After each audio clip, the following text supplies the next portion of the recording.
নিজের চোখে দেখা। কিছুদিন আগে একটা জানাজা পড়িয়েছে, খোদার কসম করে বলছে 6:30 ইন্তেকাল করেছে। হসপিটালের বিল দেনে বালা নাই, 4-4টা সন্তান।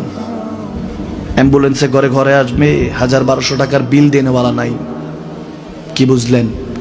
ক্ষণস্থায়ী দুনিয়া। মুমিনের কম থাকলেও আমি বলি, কেউ যদি এসে বলে হুজুর একটু দোয়া করেন, খুব পেরেশানিতে আছি, আমি তার হাত চুমু খেয়ে বলি তোমাকে মোবারকবাদ, আল্লাহ তোমাকে ভালোবাসে।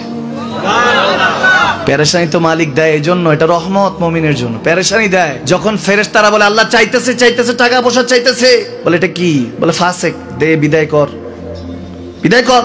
তার চাওয়া চেয়ে বিরক্ত লাগে, বিদায় কর, কি লাগে দে। আল্লাহ 10 কোটি দিয়েছে, 100 কোটি দে, বিদায় কর।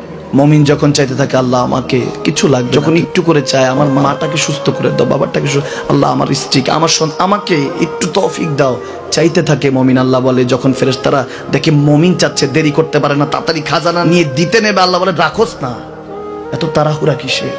তার চাওয়ার মধ্যে তো প্রেম আছে, একটু চাইতে দেস না। থাকুক না মুমিন আর একটু পেরেশান, থাকুক না, থাকতে দেস না, একটু থাক, একটু থাক। পেরেশানিতে রেখে আল্লাহ মজা নেয়, মহব্বত নেয়, মুমিনের অন্তর থেকে খুশবু নেয়। আল্লাহর বড় মায়া। মুমিন যখন চায় আল্লাহ তখন মায়ার নজর নিয়ে তাকায়, হায় হায় আমার বান্দা, সুবহানাল্লাহ।